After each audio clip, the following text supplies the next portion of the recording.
श्री हरिवंश। आज देखिए आपको हम ऐसे भैया के दर्शन करा रहे हैं जो दिल्ली से पूज्य प्रेमानंद जी महाराज के यहाँ पैदल चलकर आए हैं। आप भी इनसे मिलिए और इनसे हम आज बातचीत करते हैं, ये कब चले और कितनी तारीख को महाराज जी के यहाँ पहुँचे। राधेश्याम भैया आप थोड़ा सा बताएं। मैं सुबह सोमवार को 6 बजे चला था। कितनी तारीख को भैया? सोमवार को कितनी तारीख थी? सोमवार को ध्यान, तारीख का ध्यान। अच्छा कोई बात नहीं। तीसरे दिन आ गया था। हाँ, सोमवार को चला था, मंगल को भी चला था, बुध को सुबह 10 बजे आ गया था। अच्छा। महाराज जी निकल गए थे, दर्शन नहीं हो पाए थे। अच्छा। तो कल में 10 बजे आ गया था।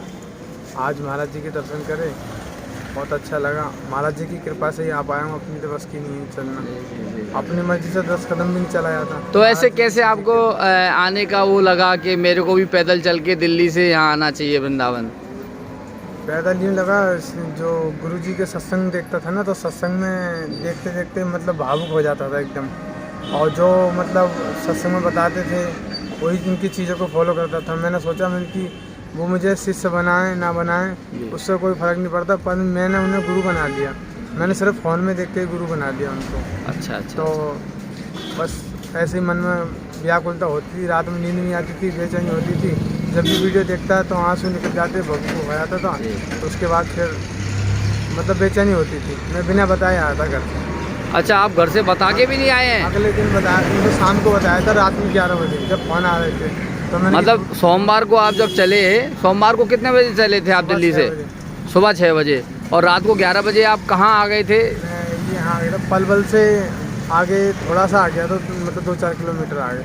अच्छा। पलवल से 2-4 किलोमीटर आगे आ गया था। तब आपने घर पे फ़ोन करके बताया? 50 किलोमीटर चल गया था मैं पूरा। हाँ। जब आके घर पे बताया था तो घर वालों ने कोई ऐसा कुछ नहीं कहा आपको? ये बोल रहे बता के जाते, चाय पानी रोटी पानी लेके जाते, ऐसे नहीं जाना चाहिए था। जी। गाड़ी से जाते, यही सब बहुत टेंशन क्या था। मैंने मेरी टेंशन मत लो, सब श्री जी हैं, गुरु जी हैं, उनकी कृपा से जा रहा हूं। हाँ।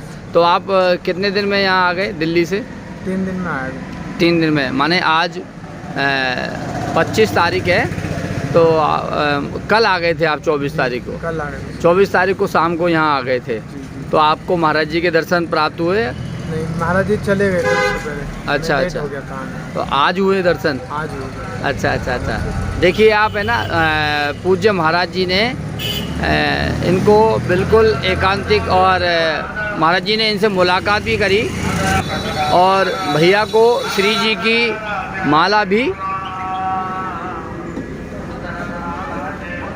माला पहना करके स्वागत भी किया। और महाराज जी ने आपको कुछ स्पेशल कुछ बोला हो या ऐसा कुछ बताया ना? साथ के लिए बोले पैसे वैसे हैं, किराए के लिए सब कुछ हैं, बस मैं अपने कह रहे बस यही तो होता है, मैन यही सबसे बड़ा वो है। तो महाराज जी ने आपको क्या ऐसा वो दिया जिससे आपको जीवन में कुछ कैसे अपन भक्ति करें? सत्संग के द्वारा ही सब कुछ देते हैं, बस वो पूछने की जरूरत नहीं। अच्छा। तो सत्संग में जो बताते हैं बस उन्हीं चीज़ को फॉलो करते जाओ। हाँ। अपना तो आप अपनी तरफ से लोगों को क्या कहेंगे जिससे लोग हमारी श्री जी की तरफ और भक्ति की तरफ आएँ? गुरु जी की तरफ मतलब आके आकर्षित हों, गुरु जी का सत्संग सुने। आए नहीं आए पर गुरु जी का सत्संग जरूर सुने। सत्संग सुनने से ही अपना पता पड़ जाएगी कि हाँ कुछ तो है। आपके ऊपर जो प्रभाव हुआ सत्संग से ही हुआ? ऐसा हुआ था, मुझे ऐसा लगा कुछ तो मेरा रिश्ता है गुरु जी से, कुछ तो मेरा कुछ पुराने जन्म का, पिछले जन्म का कुछ ऐसा रिश्ता है जो मुझे वहाँ जाना चाहिए। मुझे रात में बेचैनी होती थी, व्याकुलता होती थी, नींद नहीं आती थी। अच्छा। सब सोते थे और मैं रोता था सत्संग देख के। अच्छा। रात में तो मतलब बहुत बेचैनी होती थी। वही गुरु जी की कृपा ले आई। महाराज जी की कृपा से आप यहाँ आगे चल के? भूख भी नहीं लगी 3 दिन में। जब घर वालों ने बोला, जब खाना खाया था और इच्छा ही नहीं कर रही थी, बस सिर्फ पानी तो पीते आ रहा था। अच्छा। पानी जूस वगैरह ये तो ले रहा था बाकी, और खाने की इच्छा नहीं कर रही थी। मतलब आप 3 दिन चलते रहे लेकिन आपको भूख नहीं लगी? भूख नहीं लगी, पर मैंने तीसरे दिन घर वालों फोन आ रहे थे बार खा लिया नहीं खाया, तो झूठ बोलना नहीं चाहिए जी। तो इसलिए मैंने फिर तीसरे दिन मतलब आते में रास्ते में खाना खाया था। वाह। दूसरे दिन 3 बजे। अच्छा। दूसरे दिन 3 बजे। अच्छा। चाय वाय कुछ भी पी के नहीं चला था ना, और सब शरीर मतलब गुरु जी की कृपा से भूख लगी नहीं रही थी। माने ऐसे बोले कि एक तरीके से वो नशा था कि गुरुदेव से मिलने का, कि भूख प्यास कुछ समझ में नहीं आ रहा था, बस केवल पहुंचना है, गुरुदेव के दर्शन करना है। और आपने बताया कि आपने हृदय से गुरुदेव को अपना गुरु मान लिया है, तो अब आप इसी रास्ते अपना जीवन ऐसे ही। और आपका जो कार्य करते हैं आप, वह क्या है?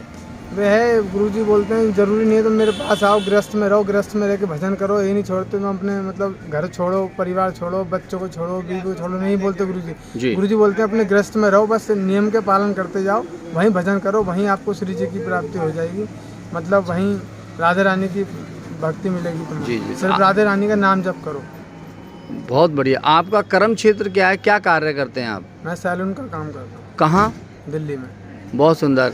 तो भैया आप सभी से भी निवेदन है, महाराज जी के सत्संग लगातार आप सुनते रहें। और आप देखिए ये भैया पैदल चल के दिल्ली से श्रीधाम वृंदावन आए हैं और पूज्य महाराज जी के इन्होंने दर्शन प्राप्त किए और महाराज जी बोल ने रहे जी अच्छे आदमी, मतलब कोई भी तो सोच भी नहीं सकता वृंदावन आने की, वो पैदल जैसे श्री जी की कृपा होती है वही आते हैं, हर कोई आते भी नहीं है। बिल्कुल बिल्कुल बिल्कुल, आप बिल्कुल सही कह रहे दो हैं। भैया, एक भैया आए हैं, एक मतलब माता जी आई हैं, दोनों लोग आए हैं मियाँ बीबी, तो वो शिखर जिले से आए हैं, खाटू श्याम से। हाँ हाँ, सीकर वहाँ से खाटू पैदल श्याम। 11 दिन में आए हैं। अच्छा, हाँ, मैं आया था कल ही, तो मेरे 5 मिनट बाद ही वो भी आ गए। तो उनसे आपकी मुलाकात हुई? हाँ साथ में ही थे, अभी अंदर ही हैं। अच्छा अभी अंदर अच्छा ही हैं, अच्छा उनके अच्छा, पास। बहुत बढ़िया।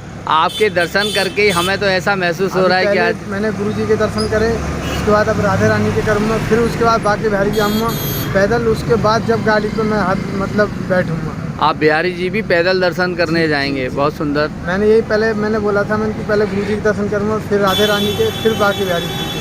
बहुत सुंदर, अपने मन में ठाना था। बहुत सुंदर, बहुत सुंदर। तो राधा रानी के दर्शन आप कहाँ करने जाएंगे? अंदर ही करूँगा। बहुत बढ़िया, बहुत अंदर ही बढ़िया। करूँगा, फिर उसके बाद में श्री बाकी लाडली जी अंदर विराजमान हैं, बिल्कुल सही बात है। क्योंकि वैसे तो फोन में, फोटो में, रियलिटी में देखी, पर मैं एकदम रियलिटी सामने देखूंगा ना, बिल्कुल। वो दर्शन होंगे। नहीं नहीं, बिल्कुल सामने देखेंगे तो सामने तो गुरुदेव भगवान भी हमारे कितने सुंदर नजर आते हैं, आप है ना, हम लोग भी करते रहते हैं साक्षात दर्शन। गुरुदेव अवतार हैं, अवतार है, अवतार हैं, साक्षात अवतार हैं। ये कोई राधे रानी की सखी है, बिल्कुल बिल्कुल। कोई सखी है, अवतार लिया है बिल्कुल। हमारे जैसे जो पुराने जो भक्त हैं, अपन उनके लिए कलयुग में इतना कलयुग बढ़ता जा रहा है, उसी हिसाब से मतलब लोगों को, बिल्कुल अपने भक्तों को साथ में देने बिल्कुल बिल्कुल मार्गदर्शन करा रहे हैं। बिल्कुल बिल्कुल।